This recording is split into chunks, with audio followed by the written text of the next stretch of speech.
va parler des impôts. Vous avez donné de nombreux gages aux classes modestes, avec notamment l'annonce surprise de la suppression de la première tranche d'impôt sur le revenu.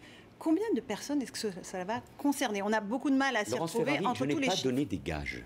Hier, je me suis adressé au Parlement et à travers le Parlement à la nation, aux Français. Parce que, avec le président de la République, nous avons décidé de solliciter la confiance du Parlement pour le gouvernement. Pourquoi? Parce qu'il y a une nouvelle donne en Europe, moins de croissance et pas d'inflation, même un risque de désinflation, c'est-à-dire que les recettes ne rentrent plus. Et donc, il faut revoir nos prévisions de déficit. Et parce qu'il y avait eu, appelons-le aussi directement, une forme de crise au sein du gouvernement. Il fallait une clarification. Cette clarification a eu lieu au sein du gouvernement et il fallait cette clarification au sein du Parlement. Et j'ai obtenu la confiance des députés pour poursuivre ma mission. Et à partir de là, j'ai rappelé tout simplement quelles étaient mes priorités. Et dans ces priorités, je l'avais déjà dit, c'est la baisse des impôts. Pourquoi? C'est pas pour faire rentrer de nouvelles recettes, j'imagine. Les impôts ont augmenté sur les entreprises et les ménages de 30 milliards entre 2010 et 2012, avec la droite. Et de 30 milliards depuis 2 ans, également sur les entreprises et sur les ménages. Il y a un trop-plein fiscal, ce qu'on a appelé, il y a 1 an, un ras-le-bol fiscal.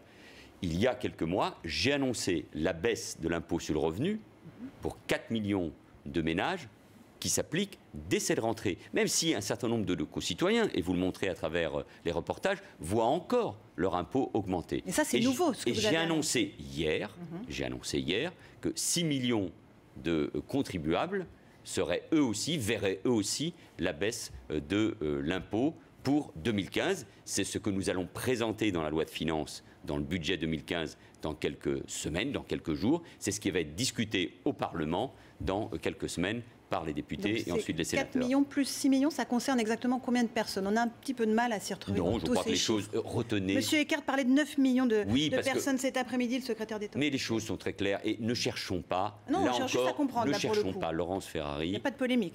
Il n'y a aucune Combien polémique. De personnes ne paieront moins ne cherchons pas à brouiller les choses. Ce qui est important, c'est que pour la première fois depuis longtemps, depuis très longtemps dans ce pays, les couches moyennes et les classes populaires verront leur impôt baisser. Enfin, 4 millions dès cette rentrée, 6 millions dès l'année prochaine. Dans les 6 millions de l'année prochaine, il y a 1 million de personnes qui sont concernées cette année. Et on arrive à ce chiffre de 9 millions. Retenons, avant de rentrer dans le débat budgétaire, dans la précision... Ça intéresse les Français, vous le savez ô combien. Mais ce qui intéresse les Français, c'est que 4 millions et 6 millions voient sur 2 ans leur impôt. Mais je vais vous dire quelque chose que je crois profondément.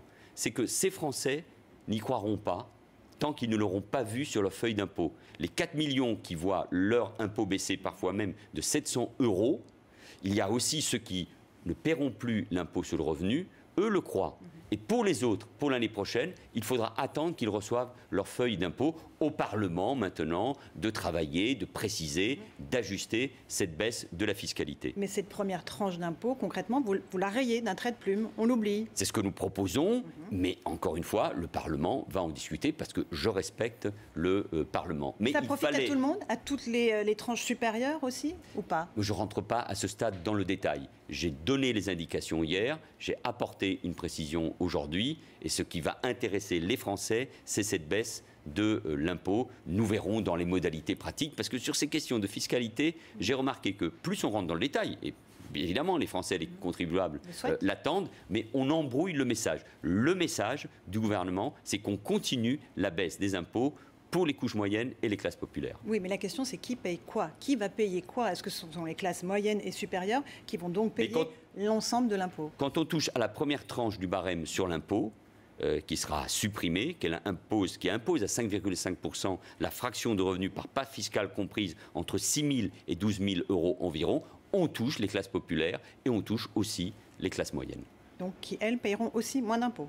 Mais cette partie-là paiera moins d'impôts. Comment on finance tout ça? 3 milliards d'euros, selon Christian Eckert. Est-ce que vous n'estimez pas que ça sera peut-être un peu plus haut? Comment vous financez? Mais c'était déjà prévu. Et quand on regarde le dossier, il faut savoir de quoi on parle, Laurence Ferrari. C'était déjà prévu dans les économies que j'ai présentées et qui ont déjà été votées par le Parlement. Dans les 50 milliards d'économies, il y a déjà prévu cette part. Et puis, comme vous le savez, il y avait une autre part qui était prévue, qui concernait la baisse des cotisations salariales que nous avions votées et qui ont été censurées par le Conseil constitutionnel. Ça revenait à peu près à 2 milliards d'euros. Donc vous avez 1 milliard qui était prévu pour la baisse d'impôts et 2 milliards pour les cotisations salariales. Cette somme-là, ces 3 milliards, sont mis à la disposition, sont fléchés pour la baisse de la fiscalité que je viens d'annoncer. Donc il n'y a pas besoin de nouvelles recettes, il n'y a pas besoin d'économies supplémentaires pour atteindre cette baisse d'impôts. Et contrairement à ce que j'ai pu entendre ou lire, ça ne va pas peser sur les autres contribuables. Cette somme-là, elle est déjà prévue pour cette baisse de la fiscalité, pour la baisse de l'impôt sur le revenu ou pour sortir un certain nombre de contribuables tout simplement de l'impôt sur le revenu. Vous ne craignez pas, vous parliez du Conseil constitutionnel à l'instant, qu'il ne retoque cette mesure au nom de l'égalité face à l'impôt, une notion qui lui est chère. Je ne crois pas, puisque là, encore une fois, nous travaillons sur des dispositifs qui ont déjà pu exister par le passé. Cette baisse de l'impôt qui s'applique dès cette rentrée n'a pas été censurée par le Conseil constitutionnel. Elle a été tout simplement validée, puisque la loi de finances rectificative votée par le Parlement au mois de juillet a été approuvée par le Conseil constitutionnel. Donc, tout en respectant évidemment le travail du Conseil constitutionnel, je suis serein et je suis surtout, au fond, heureux de pouvoir annoncer pour ces contribuables cette baisse.